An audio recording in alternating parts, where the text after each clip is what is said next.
그리고 시간이라는 것은 기다려 주질 않죠. 계속해서 흘러갑니다.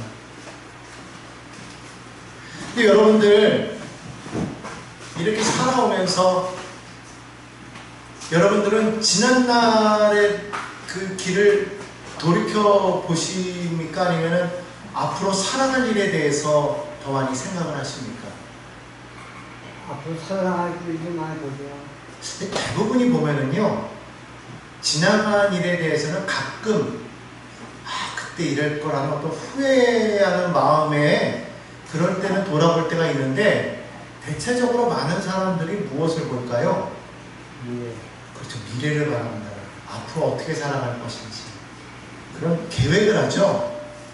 그런데 사실 우리가 지나온 그 길을 돌이켜보면 그 길에는 뭐가 있었다는 거예요?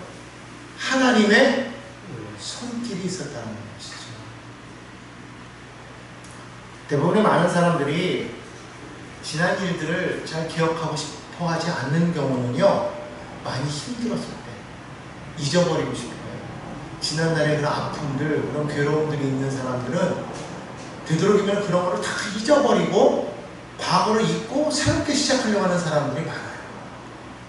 자, 그런데 오늘 여기 본문 말씀을 보면은요, 하나님께서 이스라엘 40년의 광야의 여정을 하나하나 기록하게 하셨다는 거예요.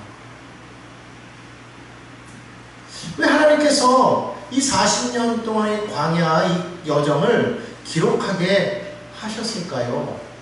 성경을 보면은요, 계속해서 그들이 람셋을 떠나서 홍해를 건너고 마라의 쓴물을 겪고 그리고 시내산을 거쳐서 모압 평지에 이르기까지 수많은 장소들이 여기에 기록되어 있는 것을 우리가 볼 수 있어요. 여기에서 나오는 그 일들은 그냥 어디서 어디로 갔다라는 이렇게 기록의 여정만 있지만, 이것을 경험한 사람들은 그것만 보아도 뭘 할 수 있어요? 아, 이때 이런 일이 있었지. 야, 이때는 참 기뻤어. 아, 이때는 정말 우리가 잘못해서 우리가 참 이때 하나님 앞에 벌을 받았었지. 아, 이때는 정말 슬픈 일이 있었어. 이런 얘기 하겠죠. 우리가 볼 때에는 못하고 이렇게 지루하게 지명들을 이야기해가면서 이런 걸 썼을까 하지만, 이것을 겪은 사람들이 보면은요, 그거를 하나하나 읽을 때마다 이때 하나님이 우리를 도우셨구나, 이때 하나님의 은혜가 있었구나라는 것을 되짚어보게 되더라고요. 그러니까 이런 여정에는 무엇이 있어요? 그 사람들의 희노애락이 담겨있다는 것이죠. 그래서 하나님 말씀하시는 거예요. 너희는 그 길을 기억하라는 거예요. 너희가 지나온 길을 기억하라는 그 말은 무슨 말입니까? 거기에서 내가 너에게 어떻게 역사했는지를 기억하라는 거예요. 단순히 지나온 길만 기억하는 것이 아니라 그 길 속에서 내가 너에게 어떻게 역사했는지 뒤돌아보면은요, 우리의 삶 속에 정말 이해되지 않는 순간들이 있지 않아요? 왜 이때 이런 일이 나에게 일어났지? 왜 이런 일이 생겼지? 도대체 왜 그런 일이 일어났던 거야? 우리 그렇게 얘기할 때가 있잖아요. 그죠? 그런데 자세히 뒤돌아보면은요, 그때는 몰랐는데 지금 돌이켜서 보니까 어떻다라는 거예요? 아, 그때 그 자리에 하나님이 함께 하셨더라고요. 여러분, 그것을 우리가 기억해야 된다는 것이죠. 그러니까 시간이 지나고 나서 보면 정말 그때 하나님은 나를 홀로 내버려 두셨는가? 아니었다라는 거예요. 바로 그때도 하나님은 여전히 일하고 계시더라는 것이죠. 근데 그때는 지금도 마찬가지예요. 지금은 때로는 우리가 이해 안 될 때가 있어요. 도대체 하나님, 도대체 왜 지금 내 삶이 이렇습니까? 라고 그렇게 이해될 때가 있죠. 그러나 돌이켜보면 하나님이 함께 하셨지, 지금도 하나님은 함께하고 계시다. 오늘 이것을 이스라엘 백성들에게 기억하라, 이렇게 얘기하시는 것이죠. 그래서 오늘 이 민수기 33장이 우리에게 질문하는, 이스라엘 백성에게 이것을 질문했다면 우리에게도 동일하게 질문하는 거예요. 너희가 지나온 그 길에서 너희는 과연 하나님이 너희를 위해 일하는 그 손길을 보았느냐? 그것을 본 사람들은 감사하게 되어 있죠. 그렇죠? 오늘 우리는 이 이스라엘 백성들의 여정을 통해서 과연 우리의 지나온 길 속에서 하나님이 우리 가운데도 역사하셨는지를 돌이켜 보아야겠다라는 것입니다. 자, 먼저 이 말씀을 통해서 하나님께서 우리에게 주시는 말씀 가운데 첫 번째로는요, 하나님은 우리의 모든 길을 기억하신다. 한번 따라할까요? 하나님은 우리의 모든 길을 기억하십니다. 자, 오늘 민수기 33장 2절에 하나님께서 이렇게 말씀하셨어요. 모세가 야훼의 명령을 따라 그 노정을 따라 진행한 것을 기록하였으니, 하나님의 명령을 따라서 지금 모세가 기록하였는데, 사실 지금 이 내용은 우리에게는 매우 지루한 그러한 내용입니다. 그럼에도 불구하고 하나님께서 모세에게 이것을 기록하여 남기라 했던 것은 하나님께서 이스라엘과 함께 했던 그 여정을 기억하고 계시다는 거예요. 하나님은 잊지 않으신다는 거예요. 우리는 잊을 수 있지만 하나님은 그 순간순간을 다 기억하고 계시다는 거예요. 우리의 삶의 모습을 기억하고 계시더라는 거예요. 이것을 우리가 깨닫도록 하기 위해서 하나님은 기록하라고 말씀하신 거예요. 이스라엘 백성이 애굽에서 떠난 이후에 그들이 범죄하여서 40년 동안 광야에서 그들은 떠돌지 않았습니까? 근데 그 광야에서의 그 여정이 그냥 내어버림이 아니었다는 것이죠. 자세히 보면 항상 하나님은 그들 가운데 함께 하셨어요. 무엇으로 알 수 있었어요? 구름 기둥과 불 기둥. 그리고 매일 아침마다 그들에게 만나를 내는 것이죠. 항상 하나님은 말씀하시는 것이죠. 내가 항상 너희와 함께하겠다. 여러분의 삶에 있어서 여러분이 지금 기억하지는 못하나 삶이 광야 같아서 너무 힘들고 어려운데 과연 하나님이 나와 함께 하시는가 했는데 바로 그 순간에 하나님께서 우리에게 주셨던 만나가 있습니까? 그걸 기억하라. 하나님의 불기둥과 구름기둥이 있어서 나도 모르게 그것을 따라가는 것은 없었습니까? 오늘 우리는 그것을 발견해야 된다. 너무 그냥 살아가는 그 과정 속에서 그냥 방향만 바라보고 힘든 것만 생각하고 하나님이 그 가운데 함께 하심을 기억하지 못하는 어리석은 사람이 되어서는 안 된다는 거예요. 사실 광야길이 결코 순탄한 길은 아니었어요. 그들이 광야를 봤을 때는요, 정말 그 광야가 얼마나 힘들었습니까? 물이 없어서 목말라서 갈증으로 죽어갔어요. 먹을 것이 없어서 먹을 것 때문에 그들은 고통했단 말이죠. 계속해서 그들은 이 광야를 통해서 너무나도 많은 그런 어려움을 겪었기 때문에 그것이 얼마나 힘들고 어려웠으면 그들은 광야를 만날 때마다 모세를 원망하고 하나님을 원망했던 것을 우리가 볼 수가 있었어요. 홍해를 만났을 때는 그들은 두려워해서 하나님을 원망했습니다. 신광야를 만났을 때는 먹을 것이 없다고 불평했고요. 마라에서는 물 때문에 원망했던 것을 우리는 기억합니다. 더군다나 신의 산을 지나서 하나님께 1년 동안을 양육을 받고 가나안 입구역 접경지역이었던 가데스바네아에 이르렀을 때 그들은 10명의 정탐꾼의 이야기를 듣고 낙심하죠. 절망하죠. 하나님을 원망했습니다. 그것이 이스라엘이었다는 거예요. 우리는 더 이상 못 가겠다는 거예요. 하나님은 올라가라 그랬는데 못 갑니다 그랬다는 것이죠. 거부했다는 거예요. 이런 불순종의 사람들이에요. 하나님이 그것을 잊으셨을까요? 하나님은 다 기억하고 계시더라고요.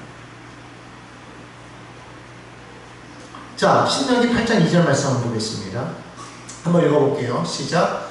내 하나님 야훼께서 이 40년 동안에 내게 광야길을 걷게 하신 것을 기억하라.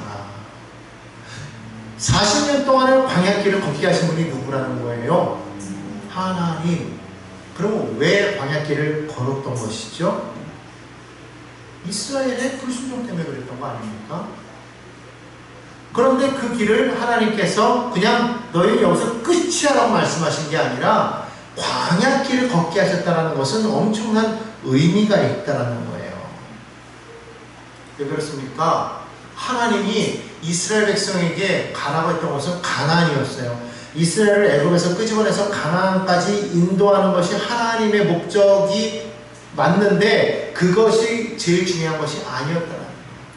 단순히 목적지에만 관심을 가졌던 하나님이 아니라 그 과정을 하나님께서는 아주 깊이 관심을 갖고 보셨다는 거예요. 우리가 종종 이렇게 생각할 때가 있어요. 인생을 돌이켜보니까 내 인생은 정말 실패한 인생이야 이렇게 이야기할 때가 있어요. 전 지금 우리 그럴 줄 몰라요. 또 돌이켜보면 그때 그 순간 그때 내가 왜 그런 선택을 했지? 그 순간은 나에게 있어서는 실패한 시간이야. 이런 얘기 여러분 종종 하시죠? 그죠? 한단 말이에요. 아무 의미가 없는 것 같아요. 도대체 내 삶을 돌이켜보면 내 삶의 의미가 뭐야? 뭘 이루었지? 뭔가를 목표를 가지고 온 것 같은데 그걸 이루지 못했을 때 우리는 종종 그렇게 얘기하잖아요. 내 삶의 의미가 뭐야? 저 사람들을 보면 뭔가 이룬 것 같은데 나는 이룬 게 없어. 이 나이 먹기까지 내가 뭘 했지? 내 인생 돌이켜보니까 아무런 의미가 없어. 여러분 그런 생각을 하잖아요. 그런데 여러분이요, 우리가 분명히 기억해야 될 것은요, 하나님께는 의미 없는 시간이 하나도 없다.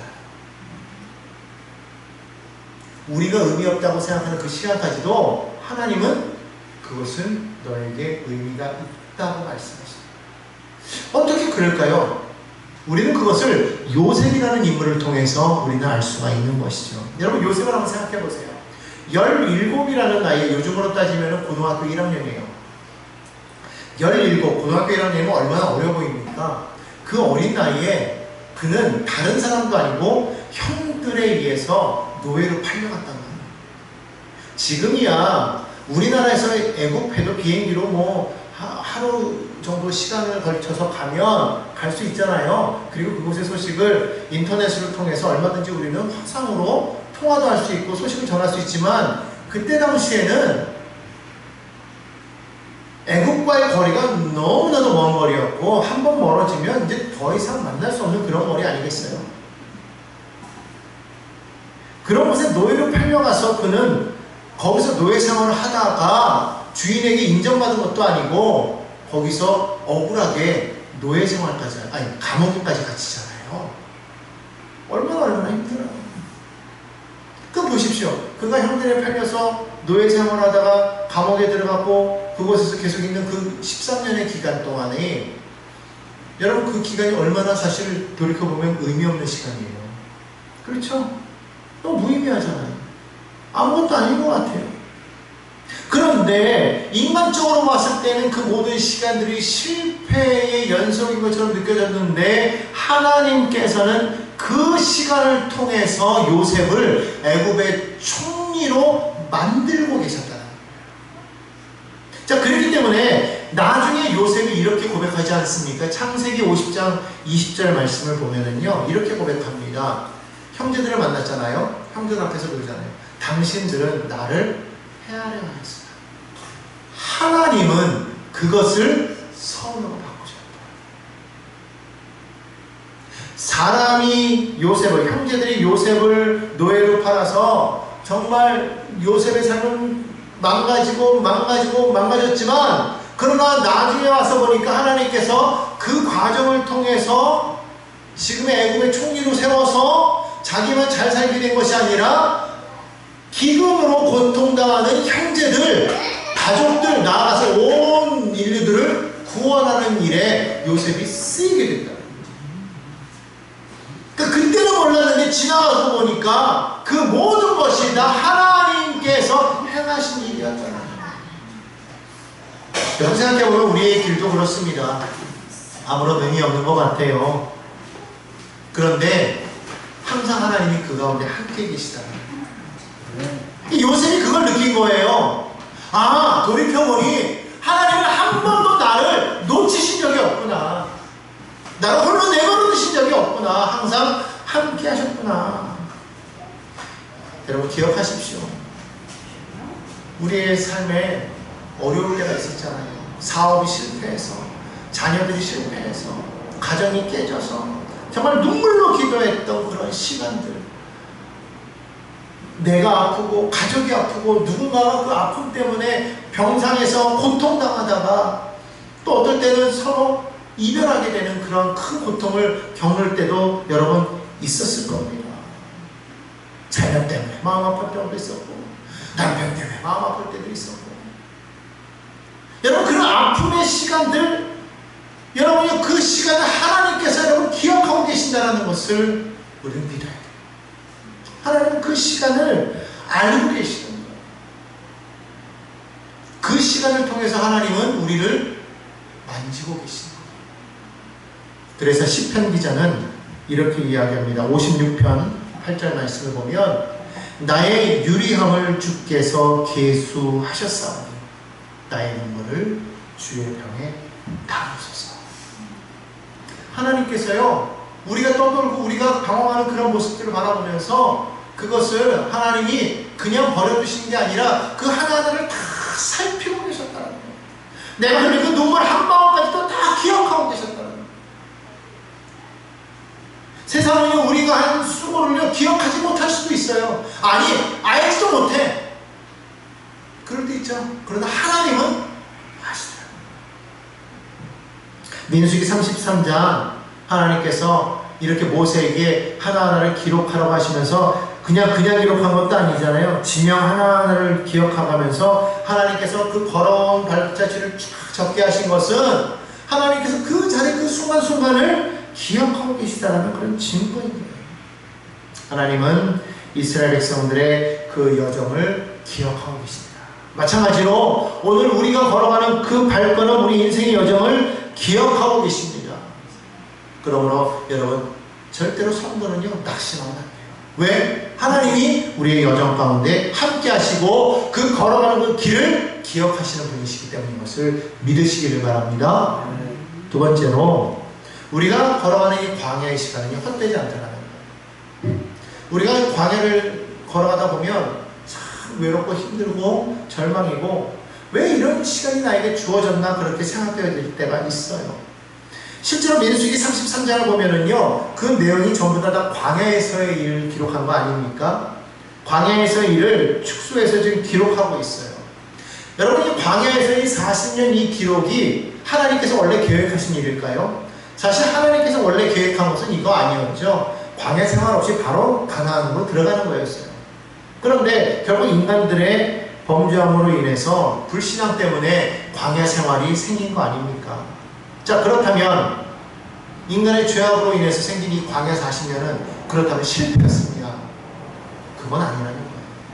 오히려 하나님께서는 인간의 죄악으로 말미암아, 인간의 불순종으로 말미암아 실패하게 된 그 광야 생활이었지만, 그러나 그 광야 생활을 통해서 하나님께서는 이스라엘 백성들을 훈련하셨다는 거예요. 즉 광야는요 훈련학교였다는 거예요. 민수기 8장 3절을 보면 그래서 이렇게 말씀하십니다. 너를 낮추시며 너를 줄이게 하시며. 누가 그렇게 하셨다는 거예요? 하나님이 우리를 낮추시고 우리를 줄이게 하신 그 이유는 뭐예요? 바로 그것을 통해서 너희를 인도하는 이가 누구인가를 내가 깨닫게 하려고 하나님께서 그렇게 하셨다. 광야는 하나님의 백성을 훈련시키는 학교예요. 무엇으로 훈련시키는 거예요? 그 광야를 통해서 하나님을 만나게 하는 거예요. 하나님을 만난다. 여러분 보십시오. 성경에 보면 이스라엘 백성들은 광야에서 만나를 통해 공급하시는 하나님을 만나지 않았습니까? 그들이 목마를 때 반성에서 물을 내어 먹이시는 하나님을 만났어요. 낮에는 구름 기둥으로, 밤에는 불 기둥으로 인도하시는 하나님을 만났던 것을 우리는 보게 된다는 것이죠. 광야였기 때문에 여러분 그것을 보게 되는 거예요. 광야가 아니었다면 여러분 지금 말한 이 이야기들을 그들은 경험할 수 있었을까요? 그러지 못했다. 우리의 성도 마찬가지죠. 우리가 평안할 때는 사실 잘 기도하지 않아요. 그렇죠? 평안할 때는 하나님을 찾지 않습니다. 언제 하나님을 찾아요? 우리의 삶이 힘들고 어려울 때, 광야가 될 때, 외롭고 힘들고 낙심되고 절망이 올 때 우리 그때 하나님 찾지 않습니까? 인생에 실패가 다가오고 사업이 무너지고 어떤 사람은 병상에 눕고 그럴 때 우리는 하나님을 찾게 되더라는 거예요.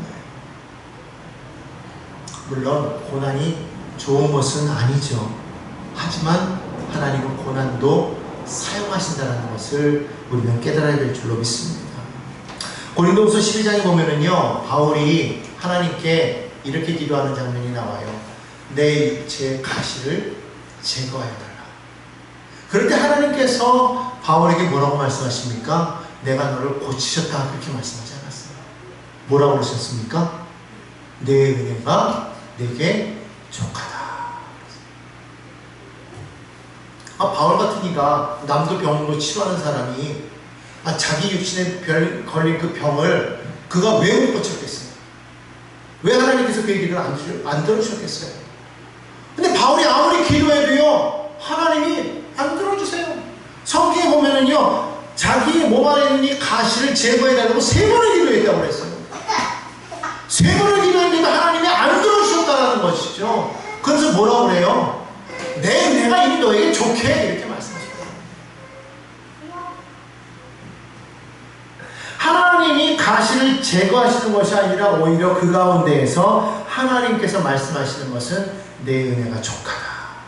결국 바울이 그 가시를 통해서 깨달은 게 뭐예요? 하나님의 은혜를 배웠다는 거예요. 여러분, 우리는요, 다가온 고난을 통해서 하나님의 은혜를 배워야 될 줄로 믿습니다. 천로역정을 쓴 영국의 설교자였던 존 버년이 그가 감옥에 갇혔을 때, 그는 그 감옥에 갇혔을 때 얼마나 힘들고 어렵겠습니까? 그런데 그 감옥 속에서 그는 인생의 역작을 써내려갔단 말이에요. 감옥이 고난이었고 고통이었지만 오히려 그것을 통해서 그는 하나님의 은혜를 깨달았고 그곳에서 하나님의 은혜로 놀라운 책을 그는 집필할 수가 있었다는 거예요. 여러분, 천로역정 다 들어보셨죠? 읽어보지는 않아도 이름은 들어보셨을 거예요. 우리가 누구라도 천로역정 부르면 이름은 한 번 더 들어본 것 같아 라고 말한다는 것은 그만큼 그 책이 유명하다는 거 아니겠습니까? 영국 사람이 쓴 책이, 그것도 고대에 쓴 책이, 고전인 그 책이 오늘날을 살아가는 우리들에게도 이것이 알려질 정도가 되었다면 얼마나 위대한 책이겠어요. 그 책을 통해서 읽는 사람들마다 성경 외에 또 하나의 경전처럼 되어서 그것을 읽으면서 많은 사람들이 신앙이 어떻게 살아가야 되는지를 그걸 통해서 많이 깨닫는다고 해요. 그러니까 우리가 이것을 통해서 우리가 보는 것처럼 감옥이라는 것은 인간의 눈으로 볼 때 실패잖아요. 그죠? 그런데 하나님의 입장에서 봤을 때는 그것은 사명이 될 수도 있더라. 사명이 될 수도 있더라. 마찬가지입니다. 예수님이 십자가를 세상의 눈으로 바라보면 그것은 실패였어요. 그렇죠? 그러나 거기에 무엇이 있었습니까? 부활이 있었고 구원이 있었다는 거예요.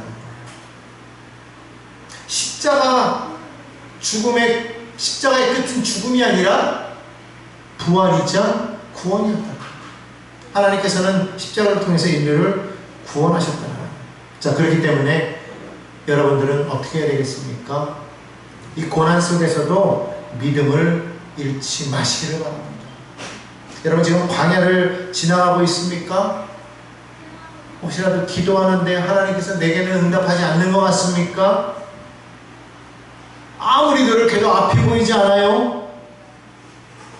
도무지 지금 내게 왜 이런 일이 일어나고 있는지 이해가 되지 않습니까? 혹시라도 그런 분이 계시다면 여러분 기억하시기 바랍니다. 지금 여러분이 겪고 있는 그 시간이 결코 버려진 시간이 아니라 하나님께 훈련받는 시간이라는 것을 기억하시기 바랍니다. 그 시간을 통해서 여러분 하나님을 만나게 되실 것입니다. 하나님이 내 속에서 어떻게 역사하시는지를 발견하게 되실 거예요.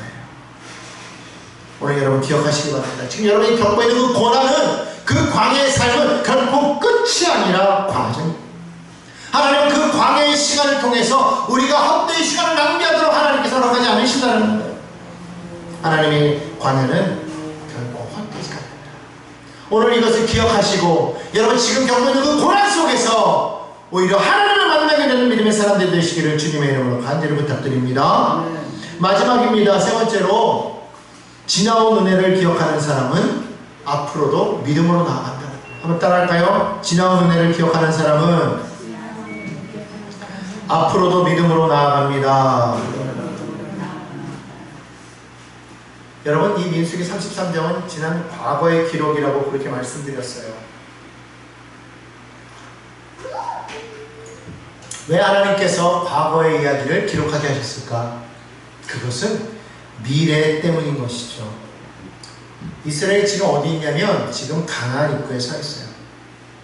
근데 여러분 잘 아시다시피 가나안에 들어가는 그들에게는요, 모든 것이 다 끝난 게 아니에요. 앞으로도 그 땅에 들어가서 그곳에 있는 이민족들과 전쟁을 해야 됩니다. 거기에는 큰 성읍들이 있어요. 그렇죠? 우리가 여호수아를 통해서도 알 수 있듯이 여리고 성과 같은 큰 성읍이 있었다. 안악자손들이 있었다. 그들을 맞닥뜨려야 되는데 그들은 강한 민족이었어요. 이스라엘 입장에서는 두려울 수밖에 없는 그런 상황 아니겠습니까? 그런데 그때 하나님께서 이것을 통해서 기억하라고 말씀하시는 건 뭐예요? 내가 너희와 함께하고 있다. 그 지나온 길을 기억하라는 거예요. 그것을 깨달을 때 미래가 만들어진다는 겁니다. 여러분 잘 아는 다윗을 보십시오. 다윗이 골리앗을 만났을 때요, 그는요 과거를 기억했던 것을 알 수 있어요. 사무엘상 17장 37절을 보면은요 이렇게 얘기합니다. 야훼께서 나를 사자의 발톱과 곰의 발톱에서 건져내셨습니다. 지금 골리앗을 바라보면서 그가 지금 기억한 건 뭐예요? 과거에 하나님께서 나를 사자와 곰의 발톱에서 건져내셨다. 하물며 저 골리앗이야. 과거에도 나를 지키신 그 하나님이 이제 앞으로 나아갈 때에 저 골리앗의 손에서 나를 지키지 아니하시겠느냐. 지금 그렇게 고백하고 있다는 거예요. 이전에도 도우신 그 하나님 앞으로도 도우실 것이다. 여러분 우리가 지나온 과거를 돌이켜보면서요 하나님이 나에게 어떻게 행하신 것을 깨닫는 사람은요, 야 여기까지 나를 도우셨는데 앞으로도 하나님이 나를 돕지 아니하시겠어? 여러분 이렇게 믿음으로 나아갈 수가 있다는 거예요. 그렇기 때문에 지나온 그 과거를 통해서 하나님의 은혜를 끊임없이 기억하는 거예요.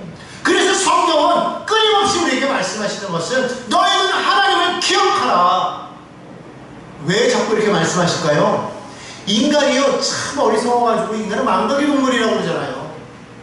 은혜를 입으면은 그걸 기억해야 되는데요 은혜를 싹 잊어버려요. 오죽했으면 은혜는 도래색이고 원하는 물의색이라고 했는데 우리는 거꾸로 하죠. 원하는 노래색이고 은혜는 물의색이고. 이 이스라엘 백성들을 자세히 보십시오. 홍해를 건넜는데 홍해를 건널 때만 해도 뭐 그냥 하나님은 살아계시고 뭐 말과 병거를 탄 애국의 백성들을 물에 던지셨더니 막 꽹가리 치고 막 그러면서 막 소고치면서 막 춤추며 막 그렇게 환호성을 질렀던 그 백성들이요 불과 3일도 안 지나서 광야를 딱 만나니까 하나님을 원망하기 시작해요. 아니 여러분 생각해보세요. 홍해가 갈라지는 기적이에요. 아니 요 앞에 여기 개천 하나만 갈라져도 이야 이럴 텐데 그 큰 바다가 갈라져가지고 벽으로 쫙 쓰고 그 길을 걸어갔다고 생각해 보십시오. 이런 큰 기적이 없어요. 근데 3일도 안 지나가지고 그들은요 하나님을 원망했다는 거예요. 뭐예요? 기적을 경험했는데 기억하지 못하더라. 여러분 그래서요 우리가 그런 얘기 많이 해요. 하나님 내게 기적을 보여주시면 믿겠습니다.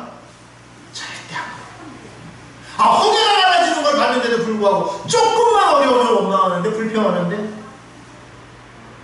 기적 때문에 믿는 게 아니라는 거예요. 기적을 경험해 좀 보십시오. 이스라엘 백성들 원망 불평하느라고 믿음 다 까먹었잖아요. 그죠? 감사 어디 있어요? 감사가 불평하는데 지금. 그래서 감사는 어떻게 시작되냐면요 은혜를 기억할 때 시작됩니다. 따라하시죠. 감사는 은혜를 기억할 때 시작됩니다. 그 불평은 언제 시작될까요? 감사가 은혜를 기억할 때 시작되면 불평은 언제 시작돼요? 은혜를 까먹을 때, 은혜를 잊어버릴 때, 망각할 때. 그러니까 기억하면 감사하고 잊어버리면 불평하고. 따라할까요? 기억하면 감사하고 잊어버리면 불평하다. 뭐를? 은혜. 하나님의 은혜. 그러니까 기억하고 감사하고 막 잊어버리면 불평하다. 이걸 꼭 기억하시기 바랍니다. 그러니까 여러분 이 믿음이라는 게요 어느 날 갑자기 확 생기는 게 아니에요. 믿음은요 작은 거 하나하나를 우리가 기억할 때 그것이 쌓여서 큰 믿음이 되는 거예요. 어느 날 갑자기 막 믿음의 용사가 확 돼가지고 성령 받으면 막 갑자기 믿음이 확 생겨나가지고 나는 믿음의 용사는 죽음을 가보고 나갈까 뭐 이렇게 될 것 같잖아요. 그게 아닌 거예요. 그게 아닌 거예요. 여러분 베드로도 보시죠. 베드로 그 초대교회 때 성령세를 받았어요. 그죠? 성령세를 받았어요. 베드로가 한 번 설교하면 3,000명이 돌아왔어요. 그랬던 베드로가 어떻게 돼요? 도망갔잖아요. 그러다가 예수님 만나고 그 꾸어바디스라는 우리가 그 일화를 아시지 않습니까? 베드로가 내려가고 있는데 주님이 오시더란 말이에요. 놀라죠? 아니 주님 어디 가십니까? 그때 주님 뭐라고 그래요? 베드로에게 네가 버리고 간 그들을 위해서 다시 십자가를 지고 간다. 깜짝 놀라가지고 베드로가 아닙니다. 제가 가겠습니다. 다시 돌아갔다는 그런 유명한 이야기 있잖아요. 성령을 받았다고 해가지고 갑자기 뭐 믿음이 확 생기는가? 아니에요. 우리가 작은 거 하나하나에 우리가 그 은혜를 기억하면서 하나님이 요게에도 은혜 주시지 이것도 은혜 주시지 자꾸 감사하다 보면 어느 순간에 내 믿음이 커지는 것을 우리가 느낄 때가 있다는 거예요. 여러분 한번 돌이켜 보십시다. 여러분에게 받은 은혜가 얼마나 많습니까? 어떤 은혜가 있어요? 여러 가지 있잖아요. 지금 오늘 이렇게 살면서 지금까지 하면서 그래도 건강해서 어떤 사람들은 병원에 입원해 있기도 하고 사고를 당해서 뭐 쓰러지기도 하고 뭐 그랬는데 그래도 오늘 여기까지 여러분 걸어오셨죠? 은혜죠. 그죠? 별거 아닌 것 같지만 이게 은혜예요. 어떤 가정들을 보면은 막 3분 오열, 4분 오열 돼가지고 막 그냥 막 깨지고 뭐 서로 막 따로따로 막 이렇게 막 살아가는데 가정을 하나님께서 붙잡아 주셨어. 그러면 그 은혜야 아니에요? 그것도 은혜지. 생각해보면요 은혜가 여러 가지예요. 뭐 경제적으로 잘 사는 건 아니야. 어려워. 정말 힘들고 어려운데 그럼에도 불구하고 하루하루를 하나님께서 마치 만나를 먹여주시듯이 그렇게 먹여주시잖아요. 그 은혜가 아니에요. 은혜인 거예요. 그럼 그걸 우리가 기억했으면 어떻게 돼요? 감사하다. 이래야 되는데 꼭 뭐라 그래요? 요즘 주식들 올라가지고 남들은 뭐 그냥 저거 있다는데 어미는 성과급으로 몇 억씩 받면 되는데 나는 이게 뭐야? 이러면 감사가 사라지는 거예요. 그죠? 그러니까 작은 거를 우리가 감사할 줄 알아야 되는 거예요. 가장 큰 은혜가 뭐예요? 나를 구원하시는 거예요. 그래서 내가 오늘 이 자리에 나와서 하나님 앞에 예배할 수 있는 거 여러분 그 은혜예요. 여러분 세상 사람들 보고 나와서 은혜 받으라고 여러분 아무리 말해보십시오. 나와요? 안 나와요. 오늘 여러분들이 여기 나와 있는 거는요 하나님의 은혜인 것을 기억하시기 바랍니다. 그러니까 우리가 여기까지 온 것은 내 능력으로 온 것이 아니다. 하나님의 은혜다. 이걸 기억하시기 바랍니다. 사무엘이 미스바에 그들 사람들 모으고 그들에게 뭐 합니까? 돌을 세우라고 그러잖아요. 사무엘이 돌을 세우라고 할 때 그것을 이름을 뭐라고 지어요? 에벤 에셀이라고 짓잖아요. 그 이름의 뜻이 뭐예요? 하나님이 여기까지 우리를 도우셨다. 이거 아니에요? 오늘 이 에벤 에셀이 여기만 있어요? 우리의 삶에도 세워져야 되는 거예요. 내 삶을 돌이켜보면서 내 삶이 하나님의 은혜로 여기까지 왔구나. 여기까지 왔구나. 많은 것을 이루어야만 그것이 하나님의 은혜입니까? 아닌 거예요. 오늘 내가 여기까지 온 것이 하나님의 은혜인 것을 기억하시기 바랍니다. 이것을 기억하는 사람은요 결코 미래를 두려워하지 않습니다. 이게 없기 때문에 사람들이 미래를 두려워하는 거예요. 앞으로 어떻게 살지? 앞으로 어떻게 될까? 이걸 두려워한다는 거예요.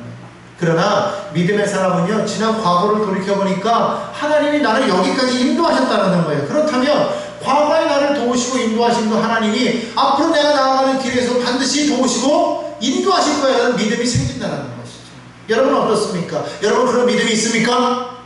여러분 앞으로 하나님께서 여러분 삶을 주관하시고 도우시고 인도하실 것을 믿으십니까? 아멘. 그 믿음으로 살아가시기를 간절히 소망합니다. 여러분요 이 민수기 33장은 그냥 하나의 그냥 여행에 대한 그 이야기를 말하는 것이 아니라 하나님의 인도하심에 대한 기록 아니겠습니까? 오늘 이것을 바라보면서 하나님께서 우리의 삶도 여기까지 인도하셨다라는 이런 고백이 있어야 되는 거예요. 한번 다 함께 따라해 봅시다. 내가 너를 여기까지 인도하였다. 믿으십니까? 아멘. 오늘 이 말씀을 믿으시고 과거를 돌아보며 감사하시고 현재를 견디며 하나님을 신뢰하시고 미래를 바라보며 믿음으로 나아가는 믿음의 백성들 다 되시기를 주님의 이름으로 축원합니다.